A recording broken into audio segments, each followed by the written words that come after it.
One day in that room, a small rat. 2 days later, a snake, who, seeing me enter, whipped the long stripe of his body under the bed, then curled like a docile house pet. I don't know how either came or left. Later, the flashlight found nothing. For a year I watched as something, terror, happiness, grief, entered and then left my body, not knowing how it came in, not knowing how it went out. It hung where words could not reach it. It slept where light could not go. Its scent was neither snake nor rat, neither sensualist nor ascetic. There are openings in our lives of which we know nothing. Through them, the belt herds travel at will, long-legged and thirsty, covered with foreign dust. I have envied those who make something useful, sturdy, a chair, a pair of boots, even a soup, rich with potatoes and cream. Or those who fix, perhaps, a leaking window. Strip out the old cracked putty, lay down cleanly the line of the new. You could learn, the mirror tells me at night, but lacks conviction. One reflected eyebrow quivers a little. I look at this. Borrowed apartment. Everywhere I question it. The wallpaper's patterns, matches. Yesterday a woman showed me a building shaped like the overturned hull of a ship. Its roof trusses, under the plaster, lashed with soaked rawhide. The columns marble, painted to seem like wood. Though possibly it was the other way around. I look at my unhandy hand, innocent, shaped as the hands of others are shaped. Even the pen it holds is a mystery, really. Rawhide it writes, and chair and marble, eyebrow. Later the woman asked me, I recognized her then. My sister, my own young self. Does a poem enlarge the world, or only our idea of the world? How do you take one from the other? I lied, or did not lie, in answer.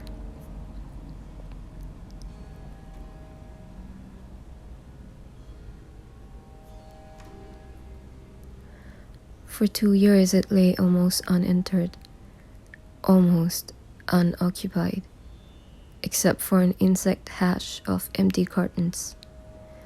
Then something spiraled, stirred in a corner, demanded. And so came the sanding and painting, the washing of windows, replacing the cracked half glass of the door. So came a bed, a wooden dresser, a desk. Laying over the dresser's top, a dowry cloth from Uzbekistan. Embroidered, cheerful, worn, absurdly expensive. Before the desk, a chair with woven seat. The hunt for a rug began, and during all that time, no idea at all of why these choices of furniture, this use. Late, the realization that something was being courted, and then a small tremble of exhilaration and fear, for still it was uncertain what was being prepared for, when the guest would come, or in whose shape, which half-starved, shivering hopes might follow, it in. I woke and remembered nothing of what I was dreaming. The day grew light and then dark again. In all its rich hours, what happened? A few weeds pulled, a few cold flowers carried inside for the vase, a little reading, a little tidying and sweeping. I had vowed to do nothing I did not wish to do that day, and kept my promise. Once a certain hope came close and then departed, passed by me in its familiar shawl, scented with iodine wood smoke. I did not speak to it, nor it to me. Yet, still the habit of warmth traveled between us like an apple shared by old friends. One takes a bite, then the other. They do this until it's gone. A hand is not 4 fingers and a thumb, nor is it palm and knuckles, not ligaments or the fat's yellow pillow, not tendons, star of the wrist bone, meander of veins. A hand is not the thick sash of its lines, with their infinite dramas, nor what it has written, not on the page, not on the ecstatic body. Nor is the hand its meadow of holding, of shaping, not sponge of rising yeast bread, not rotor pin smoothness, not ink. The maple's green hands do not cup the proliferant rain. What empties itself falls into the place that is open. A hand turned upwards holds only a single transparent question. Unanswerable, humming like bees, it rises, swarms, departs. The shoes put on each time left first, then right. The morning's potion's teaspoon of sweetness stirred always for 7 circlings, no fewer, no more, into the cracked blue cup, touching the pocket for wallet, for keys, before closing the door. How did we come to believe these small rituals promise that we are today the selves we yesterday knew tomorrow will be? How intimate and unthinking, the way the toothbrush is shaken dry after use, the part we wash first in the bath.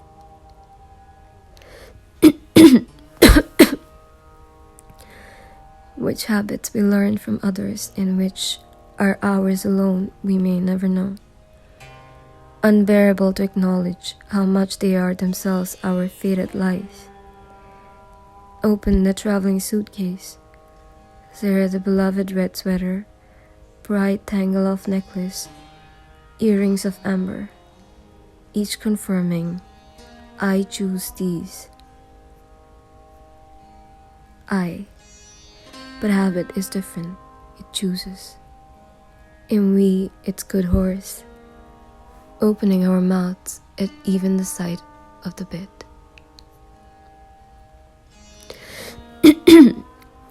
You work with what you're given, the red clay of grief, the black clay of stubbornness going on after, clay that tastes of care or carelessness, clay that smells of the bottoms of rivers or dust. Each thought is a life you have lived or failed to live. Each word is a dish you have eaten or left on the table. There are honeys so bitter no one would willingly choose to take them. The clay takes them. Honey of weariness, honey of vanity, honey of cruelty, fear.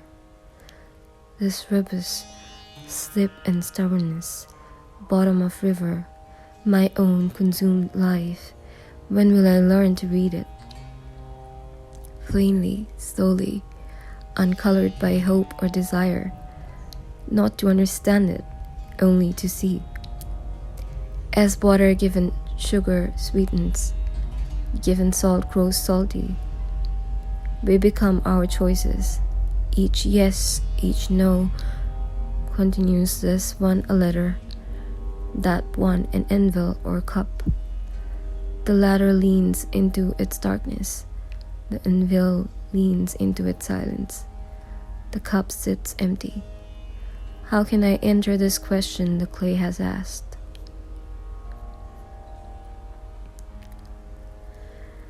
But with this sentence, use your failures for paper, meaning I understood the backs of failed poems, but also my life, whose far side I begin now to enter.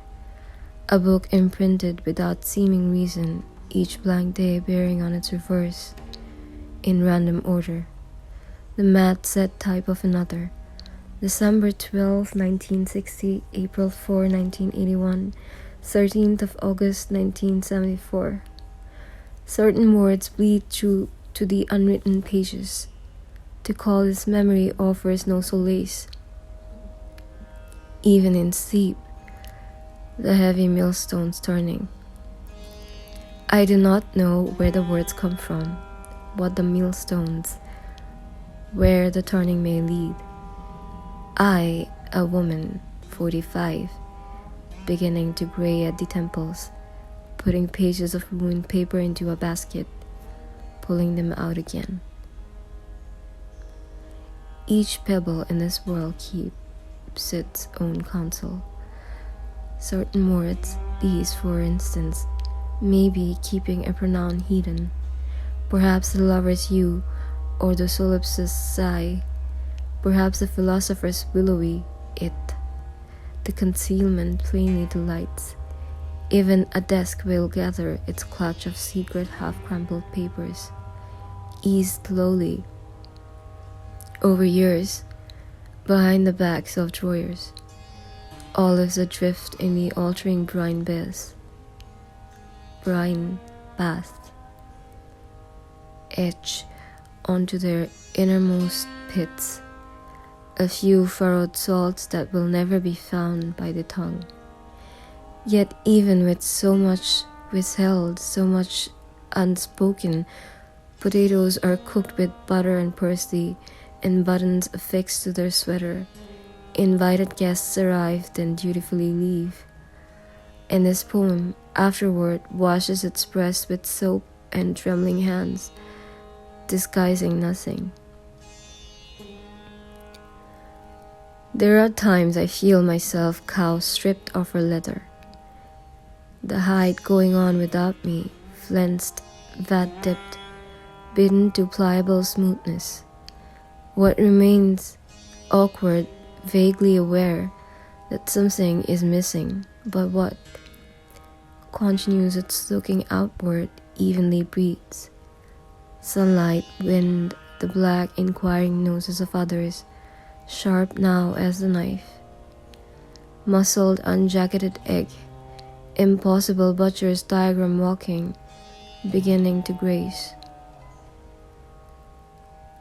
This was once a love poem, before its haunches sickened, its breath grew short, before it found itself seating, perplexed and a little embarrassed, on the fender of a parked car, while many people passed by without turning their heads. It remembers itself dressing as if for a great engagement. It remembers choosing the shoes, the scarf or tie. Once it drank beer for breakfast, drifted its feet in a river side by side with the feet of another.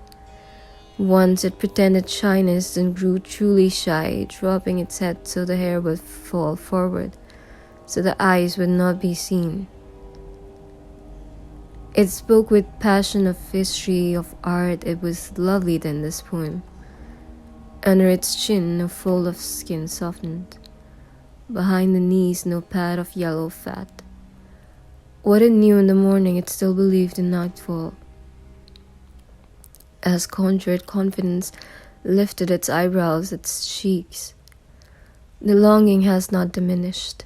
Still it understands. It is time to consider a cat, the cultivation of African violets or flowering cactus, Yes, at the sides, many miniature cacti in blue and red painted pots.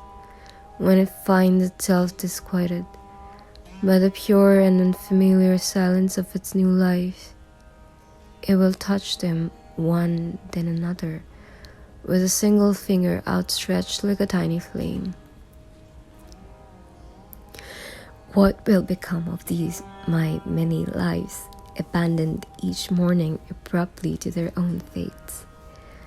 Of the fox who stopped to look up at me, bright death stippling her muzzle, and announced clearly, simply, I was hungry. Of the engine left half disassembled,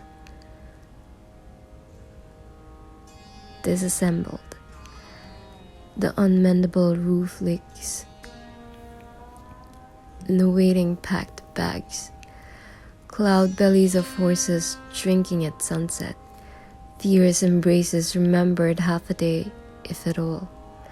Even the bedside jar of minute and actual seashells.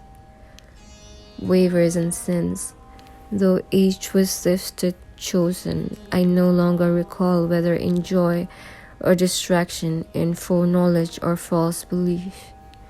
How much more elusive these half-legible scribblings, if souvenirs at all, they are someone else's, as each of my memories, it seemed, is destined to be someone else's. To belong to a woman who looks faintly like me and whom I wish well, as one would any stranger passed in a shop on the street. It likes both to enter and to leave. Actions it seems to feel as a kind of hide and seek. It knows nothing of what the cloth believes, of its magus-like powers. If fastening and unfastening are its nature, it doesn't care about its nature. It likes the caress of two fingers against its slightly thickened edges. It likes the scent and heat of the proximate body. The exhilaration of the washing is its wild pleasure. Immoralist, sensualist, dependent of cotton thread, its sleep is curled like a cat to punch to a patch of sun, calico and round. Its understanding is the understanding of honey and jasmine, of letting what happens come. A button envies no neighboring button, no snap, no knot, no polyester braided toggle. It rests on its red-checked shirt in serene disregard. It is its own story, completed.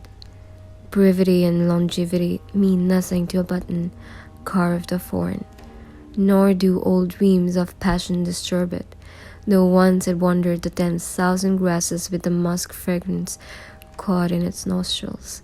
Though once it followed, it did, I tell you, the wind for miles. Always she reads the same translation, and so over decades, not one comma alters. The letters, senders and descenders, travel no farther into their yearning towards spirit or body, nor do they ever pursue that goal with a lessened passion. The page gutter's margins do not fatten or thin. Though she has had the poem long by heart, she takes a volume from the shelf each time. Not once has the page grown a single gray hair, and the title, at first in a foreign language, remains in a foreign language, but dear to her now as the furnishings of her own house, strange only as a chair or table. Looked at sufficiently hard is strange. There are those who think the poem says something simple. There are those who do not see themselves in its ink. For her, the poem, or in the end, 3 words of it, just 3, is the gaze of a first lover on the body, is an arc welder's cutting torch showering sparks, is a nightmare. For those reasons, she kept returning, She is looking for something it looks for also in her. No lion's sudden tooth tearing the core. It is the tooth of a rat knowing. It eats slowly and she lives, moving a little. Only when I'm quiet for a long time and do not speak, do the objects of my life draw near. Shy, the scissors and spoons, the blue mug, hesitant even the towels, for all their intimate knowledge and scent of fresh bleach. How steady their regard as they ponder, dreaming and waking, the entrancement of my daily wanderings and tasks. Drunk on the honey of feelings, the honey of purpose they seem to be sinking. A quiet judgment that glistens between the glass doorknobs. Yet theirs is not the false reserve of a scarcely concealed ill will, nor that other active shying of pelted rocks. No, not that, for I hear the sigh of happiness each object gives off.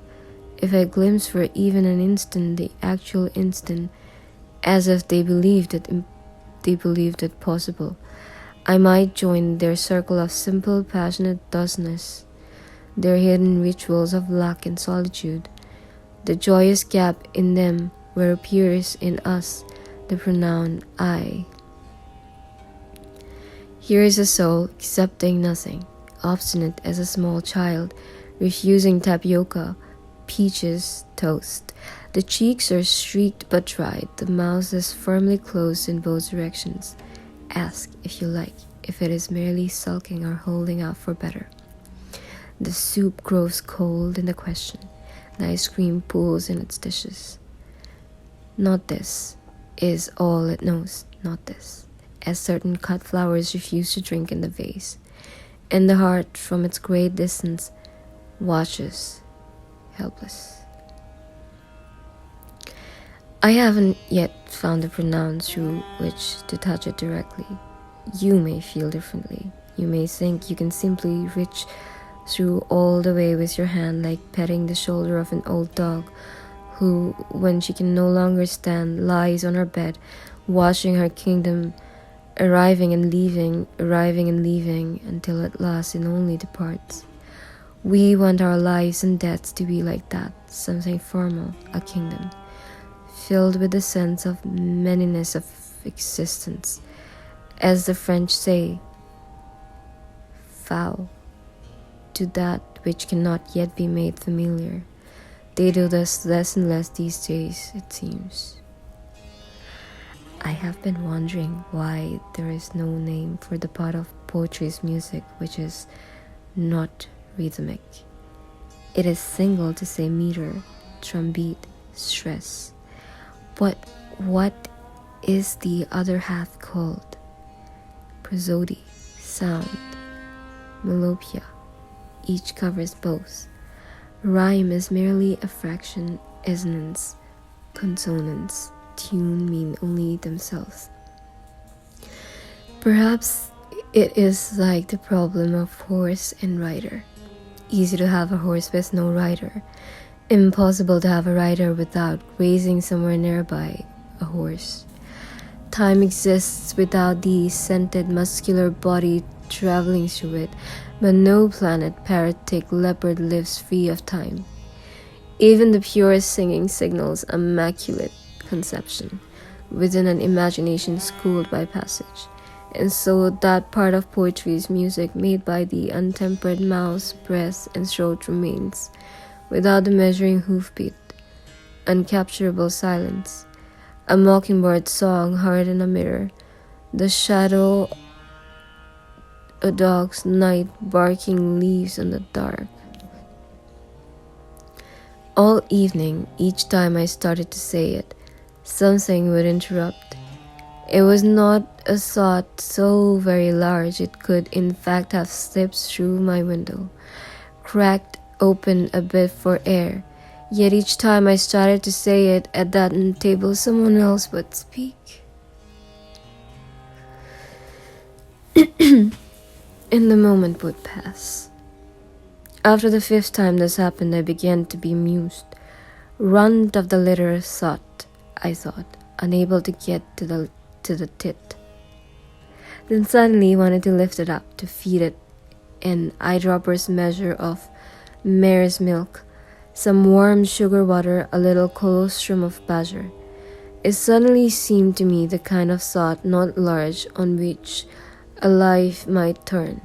There are many such unheard, unspoken, their blind eyes open and close, the almost audible vows of their hearts. But all evening, each time I started to say it, something would interrupt, the moment would pass. If you wish to move your reader, Chekhov wrote, you must write more coldly.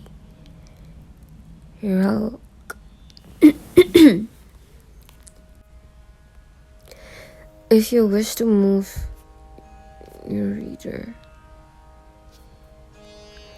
Even now, decades after, I wash my face with cold water, not for discipline, nor memory, nor the icy awakening slap, but to practice choosing to make the unwanted wanted. Like a movable seam drawn into being by a great composer, who places it into one part of the music, then another, sometimes folding or inventing it like shorting fabric, sometimes setting it upside down like a stone, or a swarm of bees that knows neither top nor bottom, yet by balance remains recognizable and whole. The old lie comes, its notes like white-faced cows looking back in strong starlight. Difficult to say why this so pleases. Perhaps it is not the outcome but the listening, the being asked once more to listen. To read a book of poetry from back to front, there is the cure for a certain kind of sadness. A person has only to choose what doesn't matter, just that. This coffee, that dress, here is the time I would like to arrive. Today I will wash the windows. Happiness is harder. Consider the master's description of awakened existence. How seemingly simple. Hungry, I eat. Sleepy, I sleep. Is this choosing completely or not at all? In either case, everything seems to conspire against it. There are days the whole house moves at a gallop. Bookshelves and counters, bottles of aspirin and oil, chairs, saucepans and towels. I can barely encircle the neck of a bounding pen with my fingers before it breaks free of their notions. Open the door before the dog of lop-eared hopes leaps through it. Pick up the paper before it goes up as kindling. Barely eat before something snatches the toast from my plate, drains the last mouthful of coffee out of my cup. Even these words, before the blue ink track has dried on the paper, they've already been read and agreed to or flung aside for others I don't yet know of. And well before I have dressed or brushed out the braid of my hair, a woman with my own shadow has showered and chosen her earrings, brought groceries and fallen in love, grown tired, grown old. Her braid in the mirror shines with new ribbons of silver, like the mane of a heavy warhouse. He stands in the silence as if after battle, sides heaving, spent. Some pillows are made of down, feathers, and striped cotton ticking, some of wool or dried herb flowers, others of thought. The thought of a good sandwich in the lunch bag, for instance, provolone slices and garden tomato, a little Dijon and mayonnaise, can be a pillow, comforting as the memory of being, for one moment, not entirely embarrassed to be human. Able, say, to meet the gaze of a cow or a horse with eyes neither arrogant nor lowered, to offer a carrot, not as propitiation or bribe, but simple friendship. Friendship can be simple, like the pillow of a horseshoe's lucky carve above a door where it's needed. Here, I said to my friend when he was dying. Here, he replied. There was nothing more to ask of one another, though we spoke a while longer. Words like river pebbles, some black, some white, wrapped in a handkerchief tied together purse. I could not eat them, so I put them under my pillow that night and slept well without dismay or turning. Though he would continue dying, though I would live. His look, those days plain as water, undeterred by the ongoing disassemblage, a little greedy but also ready, prepared. Whatever came, he told me, would be his own luck. We held hands at a time. We held hands a time, then together let go that touch, together turned to our separate tasks, like the two hands of a person arranging the blankets and pillow just so before sleeping, settling the one day in order to enter the next. Nothing lasts. How bitterly the thought attends each loss. Nothing lasts. A promise also of consolation, grief and hope. The skipping ropes, two ends, twin daughters of impatience. One wears a dress of wool, the other cotton.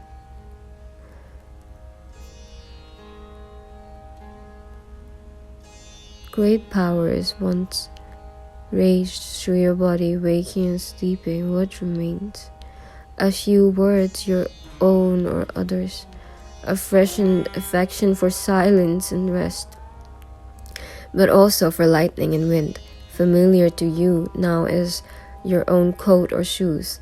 They lie on the closest floor in the scent of paint and pine wood, as if you had picked them out for yourself, as if you had carried them home. What could have happened has happened.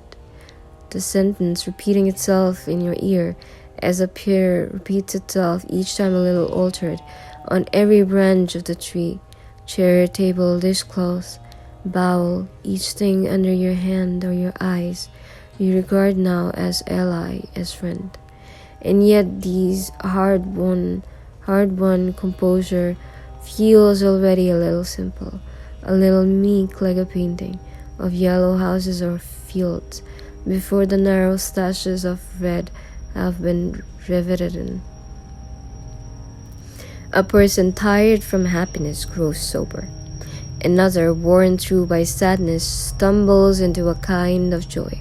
It is like a dog alone in a house, barking to hear its own kind.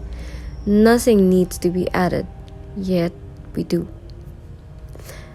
Once a minotaur, a secret revealed becomes a rock, a tree, a cow like any other.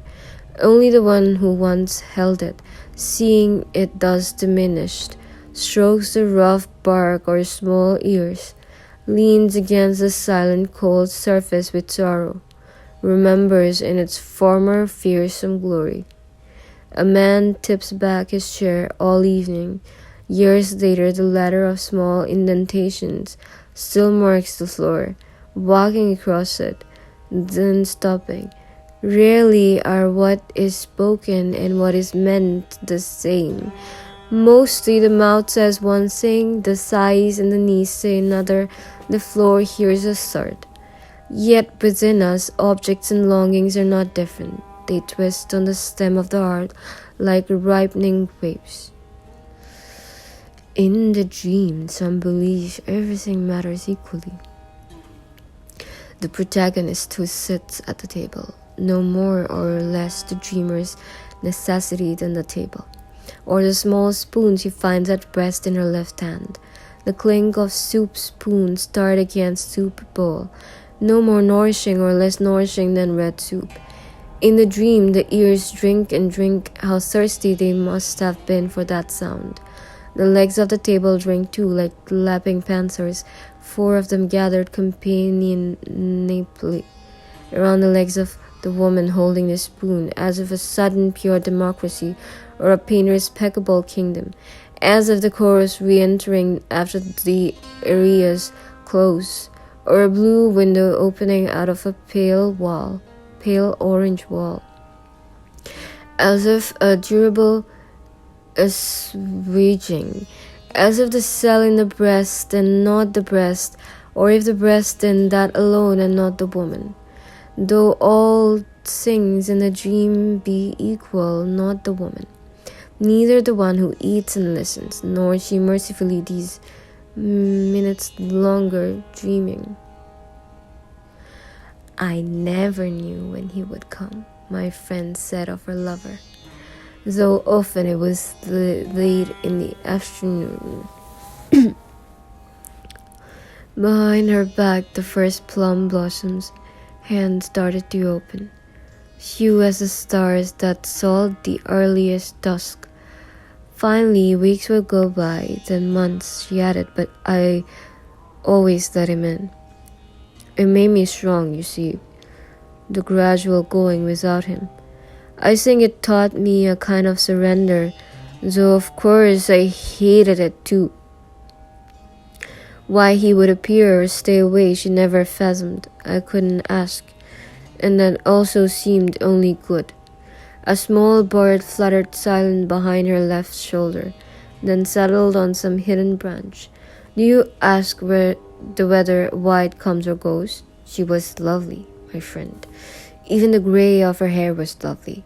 A listening rope twist, half pity, half envy, tightened its length in my chest. When he came, you see, I could trust that was what he wanted. What I wanted never mattered at all. The hands on her lap seemed quiet, even contented. I noticed something unspoken begin to billow and shimmer between us, weightless as muslin, but neither of us moved to lift it away.